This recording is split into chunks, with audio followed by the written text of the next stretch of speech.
glad you could find time to join me today. This is The Point, and I am Miriam Ogutu. My guest today is aspiring Senator for Nairobi County, Mr. Dennis Nthumbi. Thank you. Welcome to the show. Thank you very much. Did I say your name right? You said my name right. Dennis Nthumbi. Dennis Okay. So it's a pleasure to have you here today. Thank you.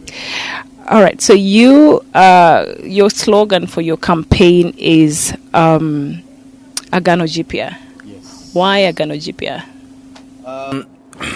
This is a prophetical, of a new way of life. We've been living in destitution, so God is saying, look, I'm going to give you a new way of life, hope, optimism, a new future, not plans of evil, plans of good. All right. So why is becoming the next Nairobi Senator very important to you?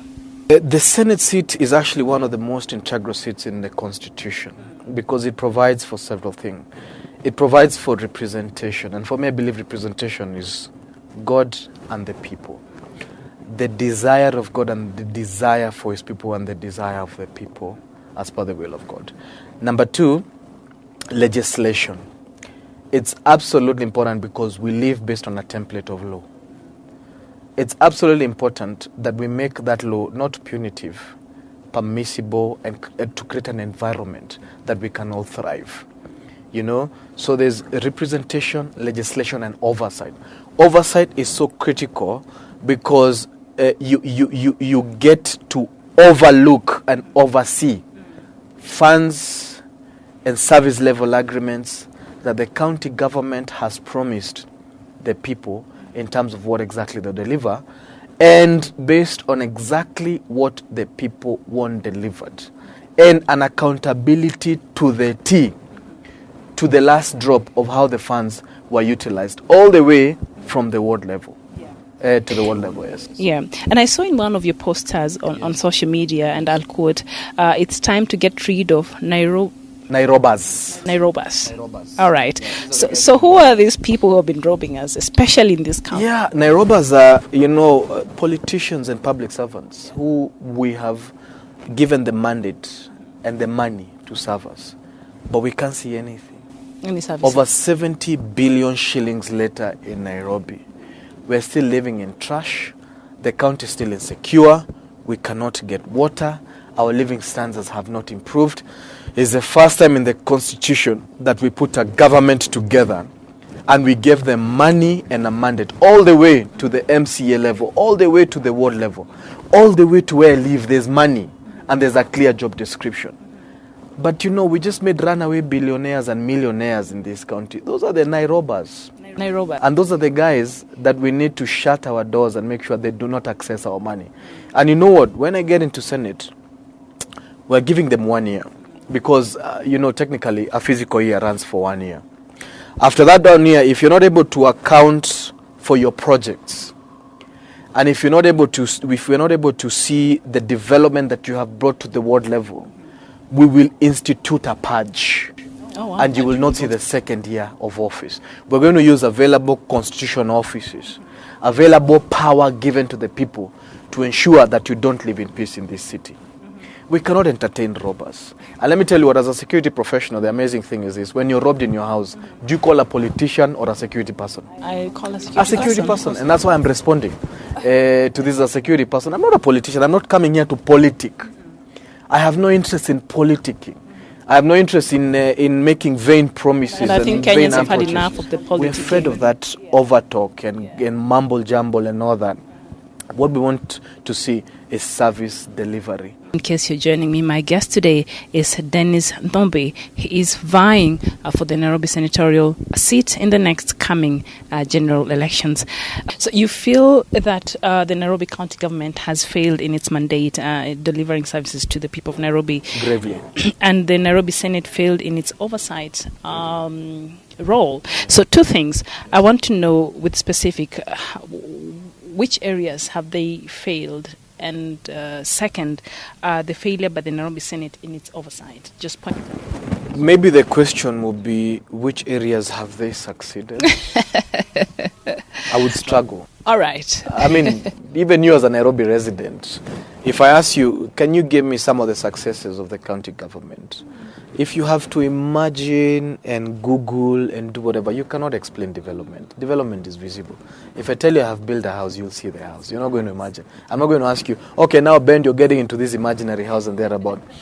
I fail to see the success of the county government. But also I'm cognizant of the kind of bottlenecks that they met in place. What I also fail to conceive is what solutions were put in place to supersede those bottlenecks. Because to be very honest, I know Kidero got into a government that was already taken and owned. You know, have you ever had the funny adage of Nairobi kona wenyewe? The cartels. Wenyewe ni akina nani na ni sisi. Cartels. You understand? But it's the cartels, you understand? Yeah. So what solutions did he put in place together with government institutions and national institutions to make sure that A, those cartels disappear? The interesting thing about me being in the security industry, I know these cartels very well. You will know how to go about them. Look, I have fought an Al-Shabaab. Believe me, a Nairobi is the easiest thing to go about. Because interesting thing is that these people are known. They're known. Their craft is known. They've been exposed on TV severally. Yeah. You understand? Yeah. So we know the kind of problem that, and we know the propensity of the problem that we are. You know, and also, these guys have been operating on an old template. So if they're operating on an old template, if you bring in a vision, a compelling vision for Nairobi, they cease to operate because they don't know your vision. If you look at what India did to kill corruption and people who had hidden money in their houses, they changed currency. You know?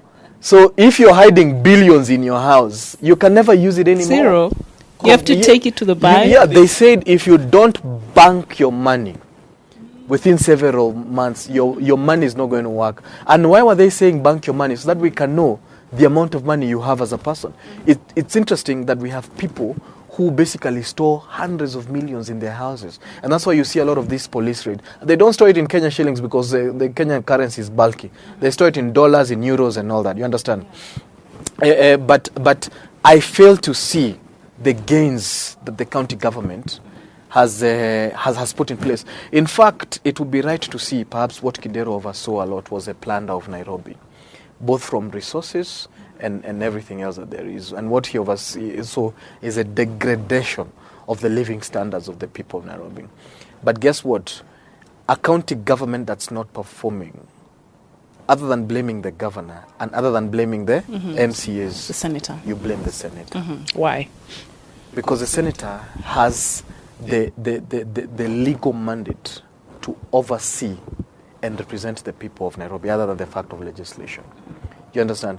You cannot come and point fingers at somebody that you have failed to play the role of oversight properly. But many will argue, you understand, or a few will argue that Mike Sonko probably has been doing something.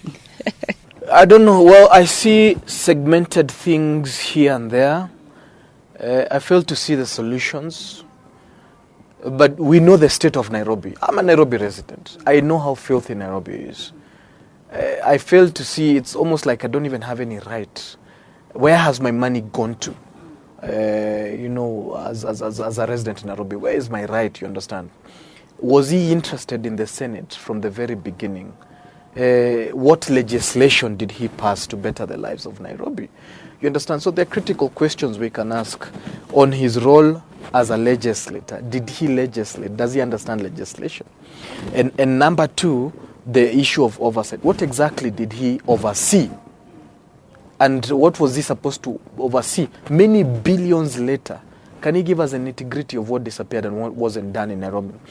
There has to be a report that the senator develops annually of work that hasn't been done and money that was put in place. A senator has to develop oversight right from ward level all the way to the county level.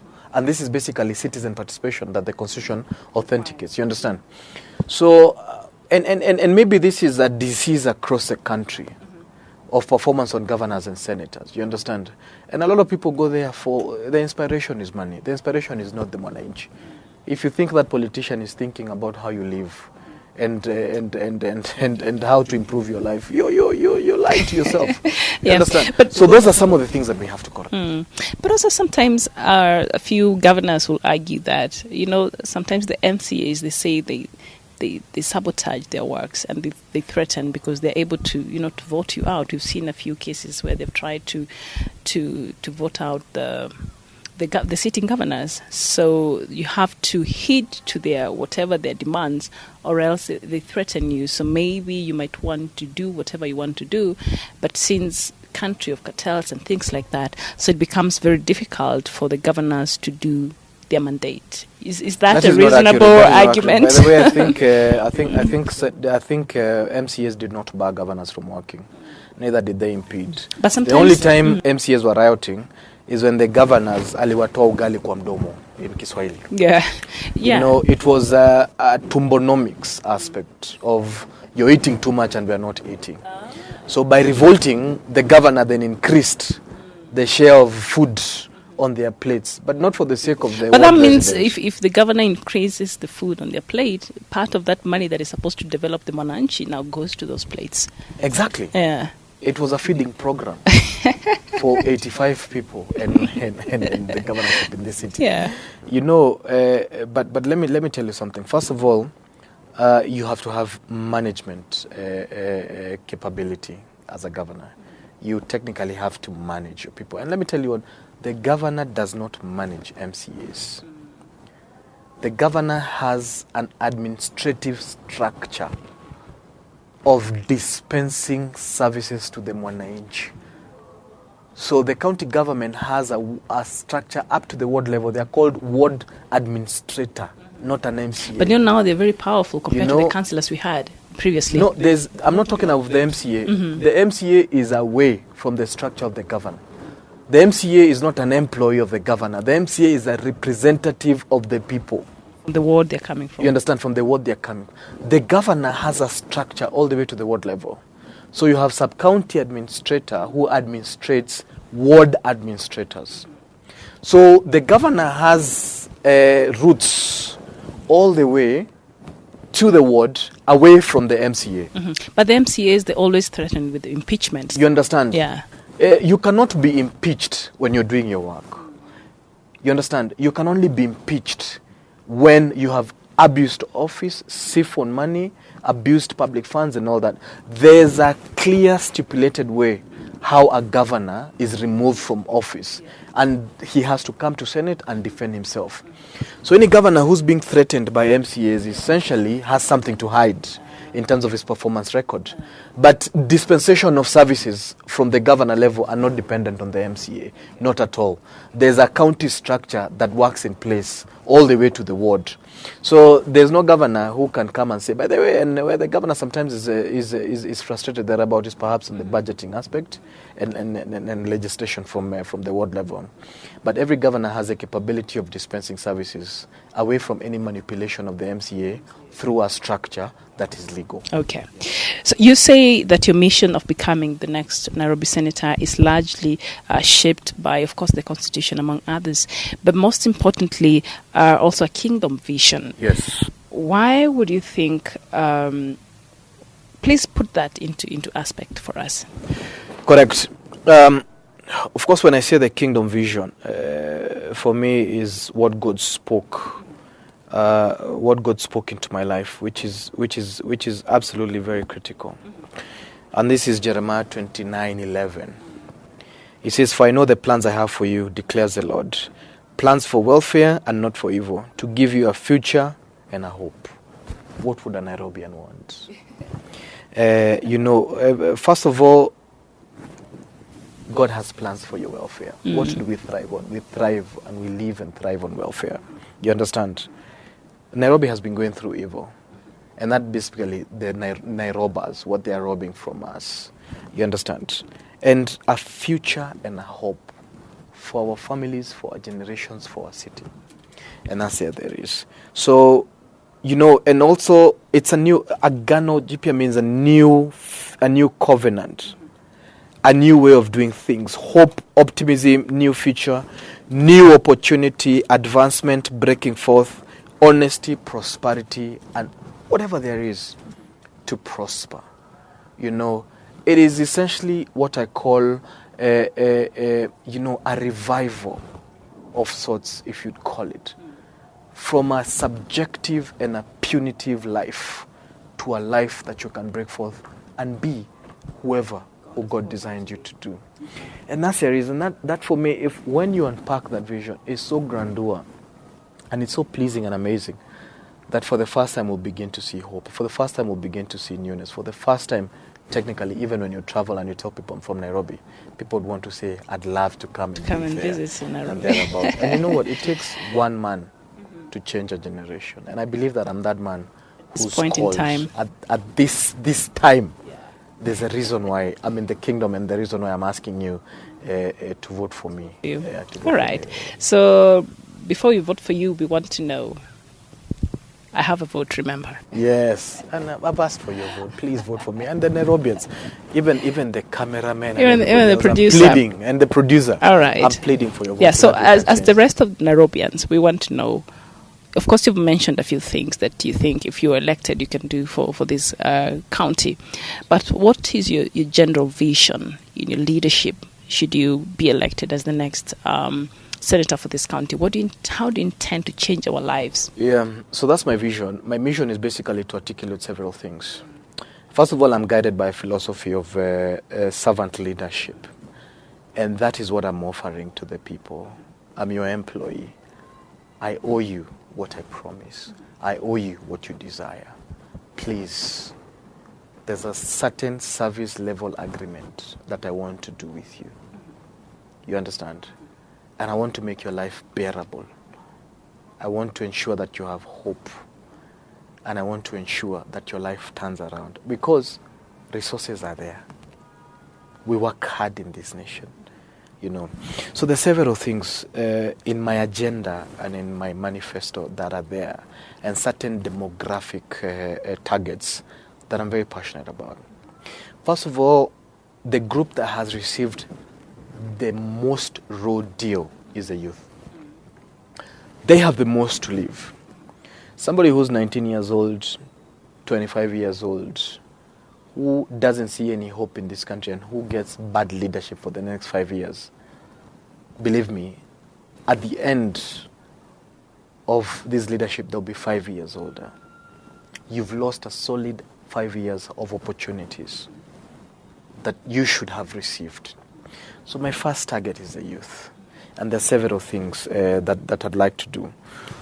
First of all, I'd like to compel the county government to bring about the establishment of ICT innovation centers. You know, where innovation and employment, tenders, opportunities, whether they're local or global, can be accessed by the youth.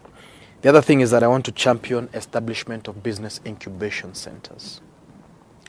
By the way, the other day I was going home and I got into some of these malls and I realized 99% are youth. Yeah. They are. You know, the guy who's giving me the movie, the guy who's giving me what? Youth. But they have zero support. And guess what? Those guys have had an opportunity. There are others, millions, who haven't had any opportunity. So is to champion the innovation of these business incubation centers to facilitate the youth to start and grow their business. So you have the opportunity to start, and if you're still in business, you have an opportunity to grow your business. And also, we have incredible talent in this county. Among our young people. And you know, even when I come here to the studio, these are such young people. I'm hearing aperture this, do this and do that. And I'm wondering, these guys need to be somewhere. Yeah. They need to be competing with the Hollywoods and Nollywoods and whatever it is that there is thereabout. So one of the things I want to do is to get the county government to develop a talents academy. To harness and nurture and market youth talent in wards, in constituencies thereabout. I do talent shows in Kibera and other, and actually we are planning one in a slum called Kuwinda, which we recently rebuilt. Okay. The talent is shockingly amazing, But guess what is happening now? The youth have resorted to drugs, to crime, to prostitution because they have no opportunities.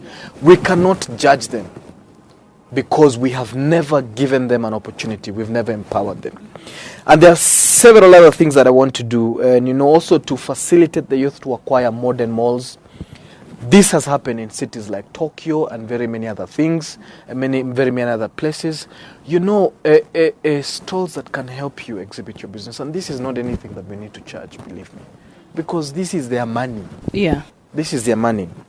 And, get them to register SACCOs. And there's a lot of opportunities that I have for the youth. If I have time, I need 5 years. When you say they get to register a SACCO. Yes. Is it a replica of what we see with the youth fund, where you have to register like a group of young people and then come get the money, or how different is it? No. Actually, you see, what happens is that the backdrop of togetherness in this country is you realize that a lot of the times the youth come together, but they do not have any socio-economic agenda. Mm-hmm. You understand? Yeah. So it's to bring the youth together, provide grants for them, provide mentorship for them, help them come up with even as a youth, you can't even come up with a SACCO to own even a matatu in town because they are owned by cartels. You have to pay protection fees and many things of the sort. So it's modeled these socio-economic models around various sectors and various industries for the youth. People graduate as media, as engineers, as whatever it is that you call it. Even those ones who do not have university education have a skill that can be nurtured and propagated. Mm-hmm. So it is the aspect of bringing the youth together to develop a socio-economic model that can uplift their standards, and they can also mentor people along the way. Yes, the youth have had a road deal because the only jobs that the youth have accessed is, by the way, those ones of getting trash from mitaros and car wash and whatever it is, and being given staff to do the dirty jobs. Then who's doing the better jobs? You understand? Yeah. Exactly. Who's getting the tenders? You understand? I mean, Nairobi, by the way, is a major pathway to East and Central Africa. Why don't the youth benefit? What about the roads that we are building? Who is accessing those tenders? And the many projects that have been promised, even the SGR, how many youth benefited from tenders and from supplying those things? You understand? So what we want to do is that we want to afford the youth. We want to, first of all, build economic models around them. We want to mentor them, and then we want to avail for them we want to avail for them the opportunities. I guarantee the youth of Nairobi that there's no national or county job that will come, and I don't tell them and I don't defend them in parliament and viciously for them to get such opportunities. Tenders in this country are not for the selected few. Therefore, all of us. It is the right for everybody of us. Yeah. Then we have education, and I'm not going to dwell a lot in terms of what they do. The work scope is so large in terms of what we're going to do. So, yeah. So in terms of education, is the champion a creation of an endowment fund to provide and facilitate local and overseas scholarships. You understand? We don't have that. Yet we have global universities. We have amazing youth. We have to educate our people. What I want to do is bring opportunities down here and afford them global, benchmarked, by creating a fund. Not just, look, it's tragic that the CDFE, only 30% of it is supposed to go to bursary. Mm-hmm. You understand? Mm-hmm. What about the rest? What about the rest that Matiang'i dropped? Where are they? What's going to happen to them? They'll go to technical schools. Yeah. So there's a lot that we have to do for education. There's a lot. I have clear articulated bit, and I will avail my manifesto online, and we're going to do an actual launch. There's the aspect of health, which is crippled. Nurses can strike any times. Health centers have largely not been improved. Are they not on strike right now? They're in strike in other counties. In some, yeah. But also the quality of health in this county is appalling. And even the quality of employment for the health worker is not pleasing, and even job opportunities within that sector are not good. Then we have water. I have water and environment, and I'll clearly articulate what there is. Issues about garbage collection. Can you imagine? We have environmental UN bodies sitting in Nairobi. Yet Nairobi is one of the most filthy cities. Maybe not in the world, but cities in West Africa. So I want to work with environmentalists. Why can't we revive the Givenchy Gardens, the Uhuru Park Gardens? Let them be like the parks in New York. Thereabout. I want to advocate for Nairobi to go green. I have the issue of roads and transportation as articulated. There's the issue of electricity. A big one for me also is commerce and trade. I have such clear vision for that in terms of oversight legislation and representation. Amazing. Do you have a solution for the hawking problems in the streets of Nairobi? Hawking for us is not a problem, it's an opportunity. It's just how we model it. It's an opportunity, it employs. That for us is an opportunity that we can harvest in a grandeur way. Mm-hmm. So how do you intend to do that? Okay, one of the things that I want to do is that, first of all, one of the things we haven't done is the national government looks like the gatekeeper that is responsible for policy, trade and economic development. The county government does not have a model for policy development, trade and economic development. It doesn't have a model. And that's why you have hawking as a problem. It doesn't have a model. We need to develop that model. We need to take charge of, we need to take advantage of globalization, ICT, best practices globally. And see how do we then get the city now to be the gatekeeper of that. We've had international conferences that have come. Have you benefited? Has anybody benefited? Why? Because it was the national government that it looks like. So I want to make sure that Nairobi comes up with such policies. And because I sit within legislation. I see you have a very international vision for the city of Nairobi. Yeah, I do. Then we have women, we have elderly people. We have persons living with disability. I have the issue of security that is under my manifesto. I have the aspect of sports, culture and performing arts. Of course, there's my oversight role. There's my legislative and national agenda that I have. And I have another key one, which is religion. And religion for me is key. Because one of the things I want to do is propagate the right to freedom of thought, conscience, religion and belief. Because we've seen, and not just in Nairobi, in other counties, that you're judged and you're discriminated based on whatever religion you are. In fact, you're very easily baptized by the bullet. So in terms of religion, I have areas of action that I want to look at, and that's violence, freedom of expression, promotion of respect for diversity and tolerance, discrimination, changing or living one's religion and belief. I saw the other day somebody had left Islam and become a Christian.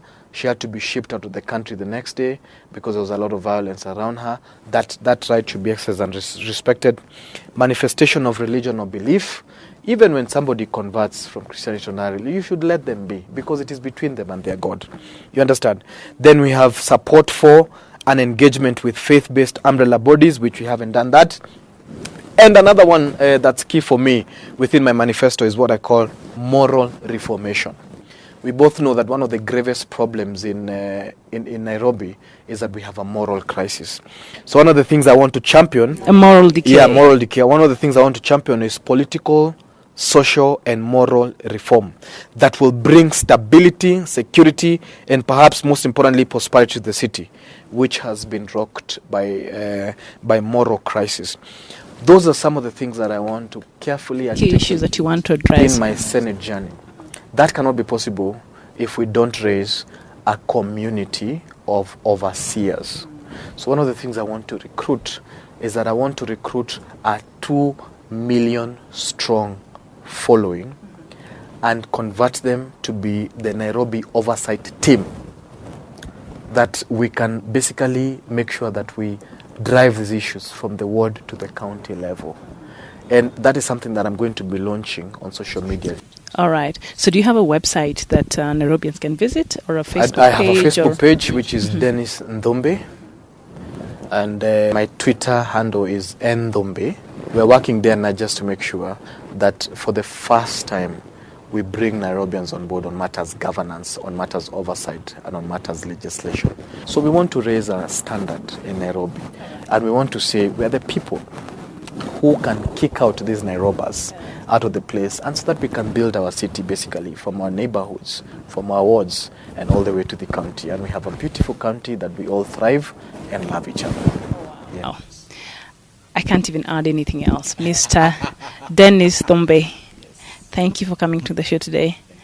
It's been a pleasure. I really enjoyed being here. Thank you. So much. Okay. Yeah.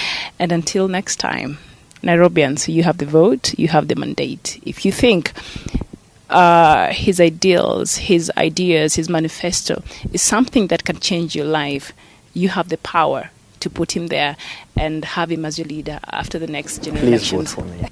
Please vote for me. He is So that we can do appealing. this. Yeah, he's appealing. All right, and until next time, this has been The Point. I am Miriam Ogutu. Thank you for watching.